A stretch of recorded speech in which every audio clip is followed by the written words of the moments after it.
Welcome to Honest HR, the podcast for informed and aspiring HR professionals intent on transforming workplace challenges into golden opportunities. Every week, we chat with industry experts to bring you insights, trends, and actionable advice through relatable stories from the real world of HR.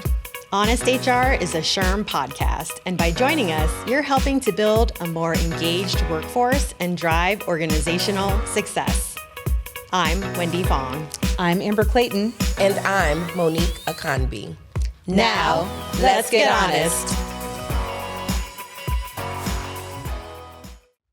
Welcome to Honest HR. I'm Monique Akanbi, Membership Initiatives Director with SHRM.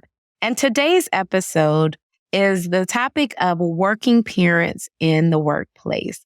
Our podcast guest today is Chelsey Gonzalez, VP of Human Resources with Acklen Avenue. Welcome to Honest HR, Chelsey.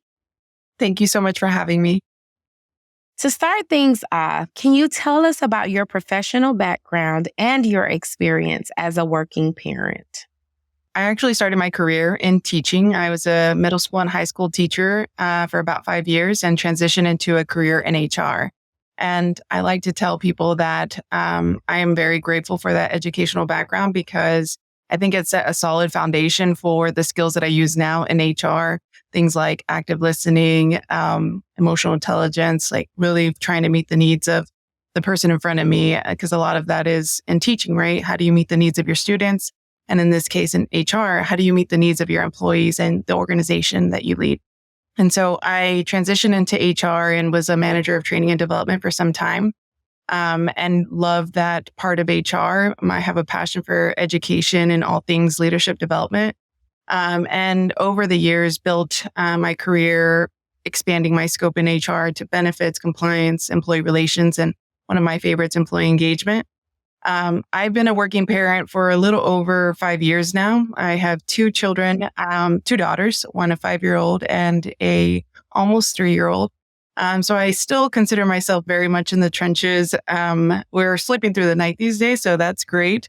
But still, your daughter's sick, please come pick her up as soon as you can. Messages from daycare. But my experience as a working parent has been incredible, very enlightening. I appreciate so much more the mentors that came before me, a lot of the working mothers that have mentored me throughout my career. I can recognize, how they set that example for all of us that came after and how we play our role now to set the example for other parents that will come into the workplace later down the road. I am excited to be here and share some best practices, recommendations, things that other organizations can do to help support working parents. And it's one of my passions, and I'm glad that I get to share this with you. Thank you so much for that, Chelsey. I am going to ask you a question that, in my opinion, is pretty controversial to me, and that's balance. Just because for the past, I would say maybe 10 to 15 years, or at least as a working parent, never really believed in balance because balance gave the notion that one item had to suffer over the other, or there was some form of compromise. But my question to you is, how do you personally maintain a balance between work and your familial obligations? That's a great question. I would agree with you. I when I get the question of how do I maintain that work-life balance, I don't think that I have balance. My week looks very different depending on the workload, depending on, the health of my kids and things outside of work. I think, the way that I do what I do to be a working parent and to work full time in a position that I'm in, it's 2 things.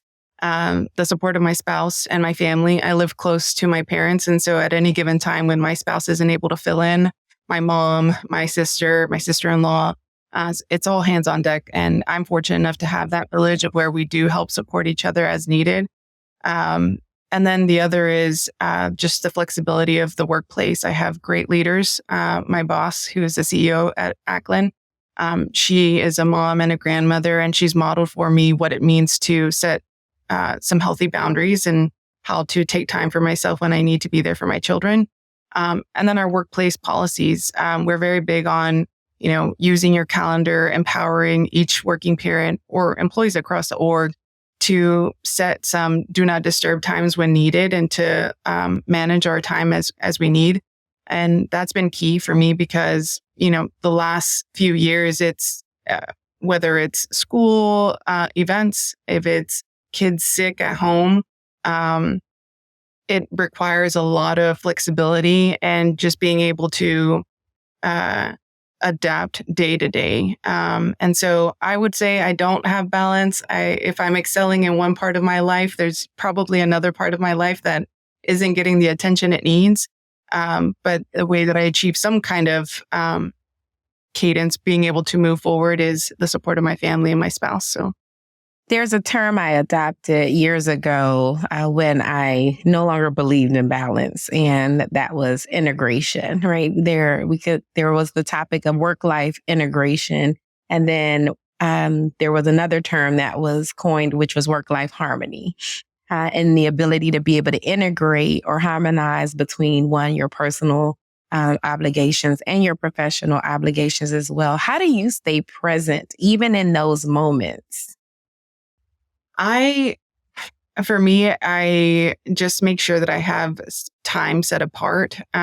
So for me, I'm very vocal with my team as far as here's the time when I go pick up my kids, right? And I'll do what I need to do before then and after, but in that time, blocking off that time so that I can just focus on, hey, checking in with my kids. How did the day go? Getting dinner started. Prioritizing these moments of connection versus trying to, be present all day long, but really prioritizing key intentional moments is how I do my best at being intentional. Of course, there's always, things that come up throughout the week where you don't account for it, you don't plan for it. And it's just the reminder of if I didn't meet the mark today, tomorrow's a new day, right? And if I didn't feel like I connected enough with my family and that day, being intentional about planning for the next day. And so I like to start my morning early and just think through what are those touch points, the connection time that I have with my kids. And dinner time and bedtime are my non-negotiables and breakfast drop-offs. But I recognize how what a privilege it is to be able to do that. Not all jobs and industries allow for that flexibility. And so I'm grateful for this opportunity that I do have to set that intentional time with my family. And I would like to add as well, I appreciate you distinguishing between work-life balance and work integration and harmony.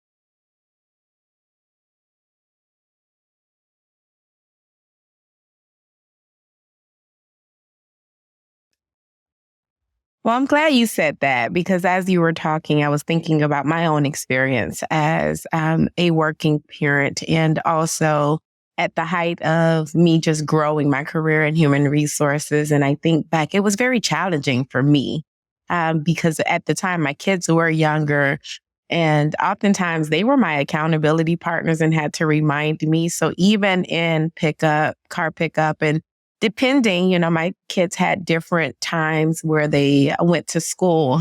So when they were in that elementary and middle school phase, two different pick up and drop off times as well. And so I would take calls even during pick up and drop off rather than being in that moment and using that as time for us to just be able to connect. And so they would remind me in those times, you're always working. They would make these little comments, right? My son, he was really good at this. You're always responding to emails or you're always on your phone. And that was his way of saying, put work to the side for this moment and then focus on us, right? Or connect with us. And so to help all HR professionals in our audience really step into the shoes of a working parent, what are the most common obstacles working parents face from your expert perspective? So I think, we've already touched on this a bit, is work-life balance. When you think about the workday, right? A traditional 8 to 5, 9 to 5 job, it doesn't match up well with the school day, whether that's daycare or elementary, middle school, high school, what have you. And so when you're thinking about a working parent showing up on time for work, there's so much that happens beforehand, right? Getting ready for school, dropping them off in time. For working parents that have kids that are in daycare, depending on their commute, they might be dropping off their kids as early as 7:00 if their daycare opens, in order to make it to work on time, assuming that they don't have a hybrid or remote schedule. And then when you're thinking about the end of the workday, right? Those last minute meetings that are scheduled at 4:30 or 4:45, and parents have to be out of the door because end of school, after school programs end at a certain time, or daycare closes at a certain time. And so there's a real risk of burnout for working parents, just trying logistically to make it to all of the places for drop off, pickup. And then thinking about childcare accessibility and affordability, right? It's a cost that continues to rise across the US. And for those that are not close to childcare facilities, right? There are some childcare deserts, as they call them, where there's a long commute or there's limited options in terms of childcare. So for those who are expecting parents and having to put their children, or having to get on a wait list over, some even have said a year in advance just to secure a spot and not know if they're guaranteed if it'll be ready in time for when they need that childcare. Other things like workplace policies. We talked about flexible arrangements, right? If the job requires them to be in office, or if there's a hybrid or flexible remote option. When you're required to be in office full time, again, it's how do you make yourself available for after school events, for picking up your kids in time? And then two other things I'll mention, parental leave, right? For those that are expecting or planning to grow their family, when there's not a lot of parental leave provided to either the mother or the father, or if they're adopting. And considering like what are the benefits available to them when trying to grow their family. And then lastly, career progression, right? For working parents, it's the question of, do you want to grow your career, and how do you do that while juggling all of the responsibilities of being a parent, and really leaning on, do they have managers who are empathetic and who are really checking in with them and understand like what are their goals and helping them to reach those goals. Because sometimes what can happen is managers will make assumptions about working parents and maybe not being as focused on career, right? The question of, do they really want this? And so the challenge of the perception of how they're viewed by their colleagues or their manager. Those are some of the challenges that I see that working parents face. I'm sure there are more, so it's not an exhaustive list.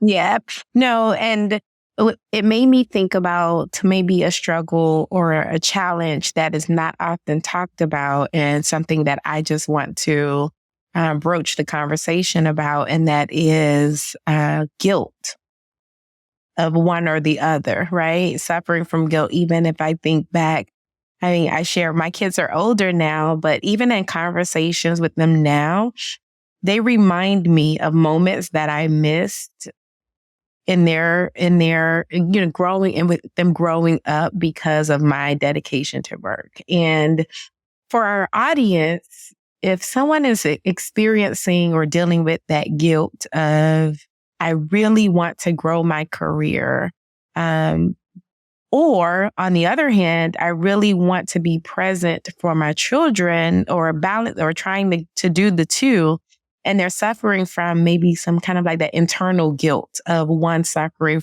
over the other. What advice would you give our audience? Oh, that's a great question. I would recommend just spending that time of whenever you're spending your time away from your children, reminding yourself, how does this contribute back to your family, right? In the moment, sometimes you don't have a choice, right? You have to make that meeting. You have to go on that trip. Because it's part of your responsibility, and just reminding yourself, how does this connect back to your values? I'll share, I don't have to travel often, just once a quarter. And in this last trip, it was the first time that both my kids, now that they're older, they're much more aware of mom's leaving for a trip and I'm not going to see her physically in front of me. And so when I was getting my almost 3-year-old ready for school before I left for the airport, I said, mommy's going to go to work. I'll be back tomorrow night. And my daughter said, but mommy, I love you. No, leave me. Don't leave me, and it's so hard in those moments to not feel guilty. But at least for myself, I remind myself all the moments that I am there and all the moments of connection that we do have. And in the moments when I feel guilty, reminding myself, what does this connect back to, right? And you have to have that center or else you can easily spiral into this guilt. And it's lean on your mentors, lean on people that care about you and can remind you of your values of who you are as a person, as a mother, as a parent. I think that's helpful. That's good advice. Just kind of reminding or bringing them along the journey or connecting what you're doing professionally and how that impacts or contributes to your family as well. So that's really great advice to share for our audience.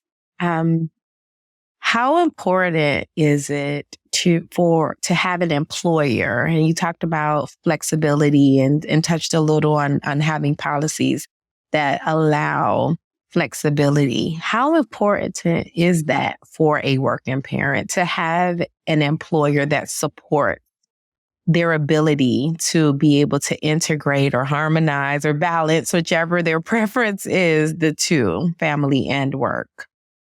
I think it's incredibly important. I think that more and more working parents are being more selective in the jobs that they're taking if they have that ability to do so. And what I mean by selective is looking at the job description and what's implied in the wording, right? When it's being accessible 24/7, the verbiage tells us, how on call do you need to be often. And so now that if they're more selective,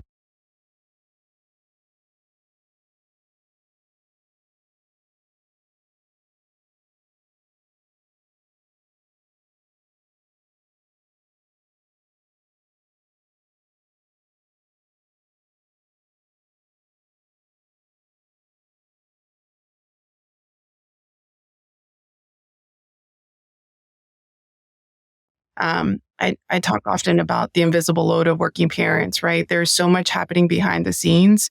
You see an employee sitting there at their desk working or, in the workplace, and there's so much happening underneath the surface, right? Like I need to call the doctor and schedule this appointment. I need a follow-up visit for myself. I need to schedule who's going to pick up the kids on this day when I'm out for a work trip. There's so much happening. And so if they are empowered to manage their schedule and they see leadership embody what it looks like to be a working parent in the workplace, it just changes how they show up to work. Again, I have leaders within our organization that have modeled that for me, although they are not in the same stage of parenthood that I am in right now. Just hearing their experiences affirms that it's okay if today I need to just focus on caring for my sick child. I'm empowered to do some focus work after hours, or I can catch up the next day. And it just changes how I show up for myself, for my team, and for my family. Yeah. It makes me think, and I agree with you, it's very important to have supportive employers and also people managers as well. I had a leader that was very in tune with things that were going on in my life. And that was just through relationship building. And there was one moment where I was on the phone with her and I said, well, I have to drop my son off to a wrestling match and then I'll be back. I have these meetings. And in that moment, she paused and she said, no, cancel those meetings. And it was in the middle of the day. And so she said, cancel the meetings. I'm like, no, I need to keep these. And she said, no, Monique, cancel the meetings, stay at the wrestling match. And I came up with every excuse. I'm like, it's going to be smelly in there. It's a bunch of teenage boys. And I kept going, so I could just get these meetings done. And she was very insistent that I canceled those meetings and stayed present And she knew because I needed to be nudged a little to really be present and not kind of suffer from trying to get things done on both ends, right? Getting him to his wrestling match, but then also getting my, completing the meetings that I had scheduled. So it's really important to have even, organizations or people managers or leaders that even when you say no, things are okay, to push a little more to get you to that place to really refocus and be present in that moment, whether it's for your family or whether it's personally, professionally as well. We know that there are disparities or even biases as it relates to working mothers and also working fathers, right? Working mothers often get paid less, and working fathers sometimes don't have the same benefits in terms of like parental leave as mothers. How can HR or leaders in general be proactive in preventing these biases or disparities from affecting the workplace? I would recommend revisiting your policies, looking at the language that's in place, right? Making it gender neutral, making the policies accessible, and then training up your managers. Because I think that's where we start. It's a starting point, right? If you can make sure that your policies are inclusive, that they account for as many people as possible so that it removes some of that question and uncertainty, it helps empower managers to make better decisions when enforcing those policies and when having conversations with the people that they lead. I would also say having those conversations with the managers, training them up and recognizing what is their unconscious bias, because oftentimes they don't recognize it's happening, right? You have the motherhood penalty, you have the fatherhood bonus. There are things like that that are at play in the workplace. And often, managers will say, I had no idea, right? I wasn't. And so if you can give them scenarios of how that impacts people and how that plays out in their career, I think they're much more open to, okay, what do I need to do to make sure I help to accommodate the team members on my team and showing up for them the way that they need. I remind managers, have regular check-ins with your team, right? And that those check-ins aren't these standard questions across the board. Customize those check-in questions to make sure you're showing up for that person as they need. And so you might show up for a working parent very differently than you do for someone who doesn't have kids, right? That conversation might sound different, but recognizing, asking the question, what can I stop doing? What should I start doing? And what should I continue doing are 3 great questions to ask your direct reports, any people that you lead, because you're opening up that space for them to share with you. Here's what's working, right? Here's what could help me be more successful. Those are some of the things that come top of mind. No, I love Start, Stop, Continue. Actually, on a previous podcast, my guest, Tony Moore, we talked about that. He's the one who introduced Start, Stop, Continue to me years ago. And that was something that I did with my team whenever we would have our team meeting. And we all kind of went around the room. And it is a great way just to learn without saying, we're going to survey you all, just this very informal, conversational way to get that information. We're seeing a lot of organizations mandate returning to the office. So if I'm an HR professional at one of these organizations or one of these companies issuing a return to office mandate, how can I best support working parents in this transition? That's a great question. I would say, as much of a heads up as you can to give employees enough time to plan and prepare. Depending on how long they've been operating remotely or hybrid, they have made decisions about childcare probably with that in mind, right? And so when you ask an employee to come back, if they're a working parent, giving them enough time to make the changes that they need, and even offering, slow transitions back to return to office. If that means, for X amount of weeks, this is how often you'll come into the office, and by this time we'll be fully back.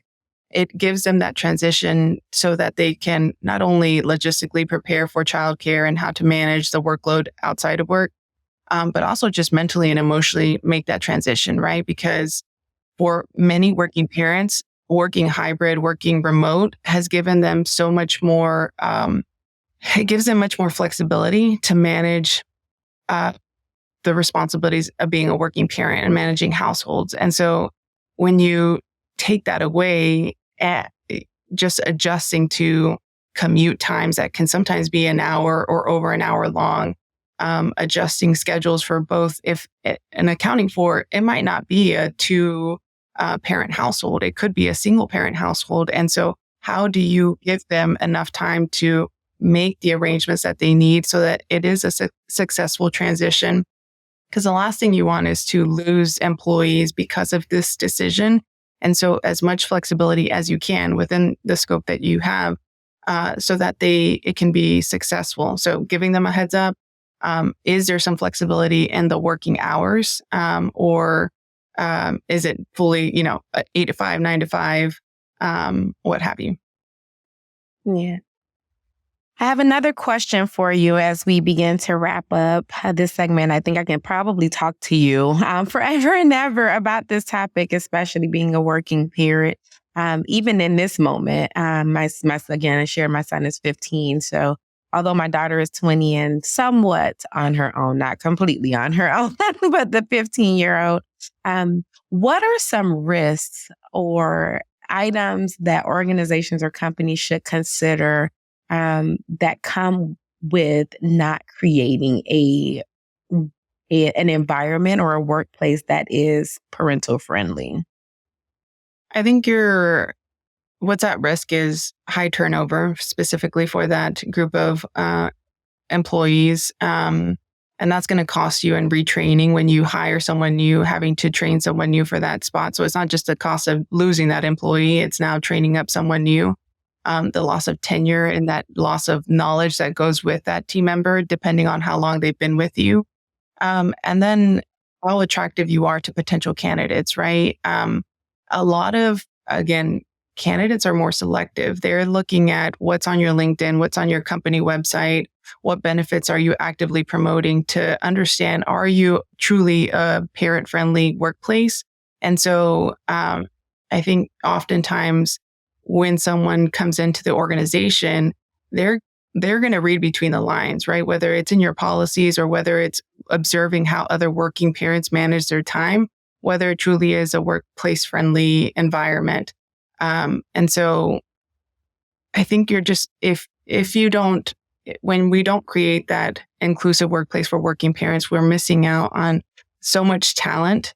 And it's impacting generations to come, right? Because we're always going to have working parents in the workplace.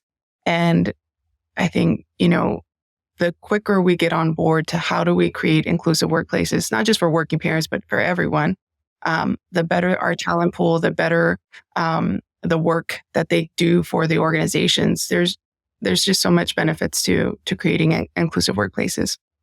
Thank you so much for sharing that and for being our guest today, Chelsey. Is there anything else you'd like to share with our audience before we close out today's recording? I just a reminder to all working parents, parent out loud in the workplace. It is empowering to other working parents and to other employees who maybe will become parents themselves. When you parent out loud, it gives permission to people to share their experiences. It affirms them and it isn't as lonely. And so as much as you can, and if you're in a people leadership position, when you do this, it sets the example for others when they become leaders themselves. To do the same for their team. So parent out loud. Thank you so much for sharing that. And I love that reminder, Chelsey, of parenting out loud and encouraging other parents to really share their experiences with each other in the workplace. That wraps up today's Honest HR podcast. Thank you so much, Chelsey, for being our guest. And for our audience, we encourage you to subscribe to our podcast on any social media or podcast platform that you use and leave us a review. They make a real impact on the visibility and also the content of our podcast.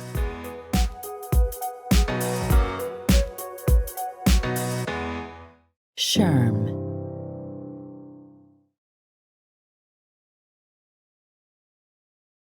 This podcast is approved for 0.5 professional development credits, PDCs, towards SHRM-CP and SHRM-SCP recertification.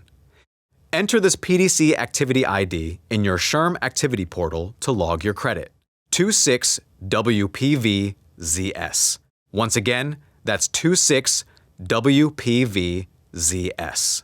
Expires March 1st, 2026.